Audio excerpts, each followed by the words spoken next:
dan jangan lupa kita bantu para petani Indonesia menjadi lebih sejahtera. Ya, eco farming, lahan subur, petani makmur. Eco farming ini satu cupnya itu harganya 250.000. Itu harga memang sudah harga patokan konsumen yang ada di untuk masyarakat ya. Namun jangan dilihat harganya dan bentuknya kecil ya, karena sebenarnya kelihatannya kecil. Namun dalam aplikasinya yang satu cup ini bisa untuk 1 hektar. Satu cup itu bisa untuk 1 hektar. Makanya perlu namanya belajar cara pengaplikasian. Ya, karena kalau orang yang nggak tahu dikiranya sekecil ini kok mungkin dikiranya mahal. Tapi padahal apa? Padahal sangat-sangat murah. Karena kalau udah pakai pupuk eco farming ini, ya itu bisa mengurangi biaya-biaya pupuk-pupuk yang lainnya. Yang mungkin kalau di pertanian mungkin orang-orang pertanian lebih paham. Dalam aplikasi pertanian itu tidak cuma butuh 1-2 pupuk, tapi banyak pupuk. Mungkin ada 5 jenis pupuk, bahkan 10 jenis pupuk yang dipakai di sana. Tapi di sini hanya cukup pakai eco farming saja, itu udah cukup untuk tanaman kita gitu ya. Sehingga apa? Mengurangi budget biaya untuk pupuk-pupuk yang lain. Namun tanaman kita tetap hasilnya lebih bagus, tanahnya lebih subur. Nah, itulah nanti manfaatnya yang bisa didapatkan ya. Salah satu ilmu yang diberikan pada eco farming ini bisa menaikkan struktur tanah, sehingga unsur haranya semakin meningkat. Begitupun cara pemakaiannya, dijelaskan secara gamblang kepada seluruh peserta.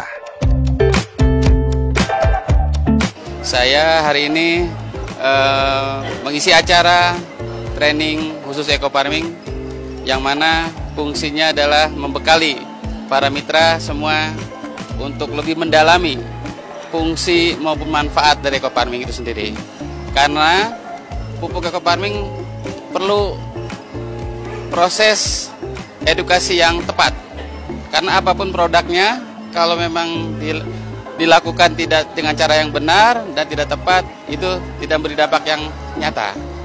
Maka dari itu perlu edukasi yang intens, khususnya para mitra, dan wabil khusus lagi nanti bisa sampai ke para petani.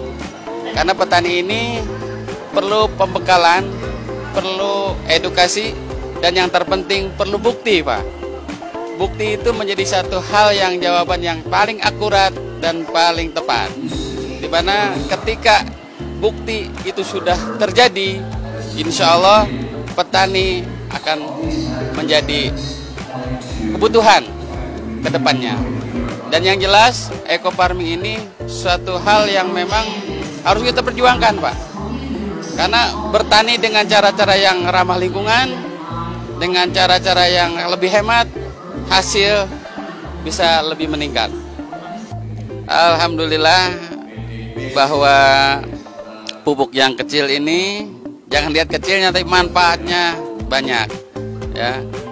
Dan di sini pupuk eco farming ini, insya Allah ini jadi solusi yang tepat di saat yang tepat. Apalagi sekarang karena pemerintah sudah mengurangi pupuk subsidi, berkurang, ini jawabannya, Pak. Jadi pupuk eco farming ini insya Allah bisa memberikan solusi buat para petani kita khususnya. Dan yang jelas bahwa pemakaian ini insya Allah akan memperbaiki lahan kita yang mulai menurun kualitasnya.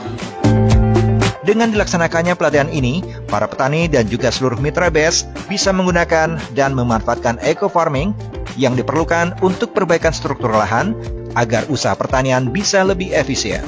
Selain itu, usaha pertanian juga ramah lingkungan karena berbasis organik dan produktivitas lahan meningkat serta penghasilan petani bisa lebih maksimal dan sejahtera.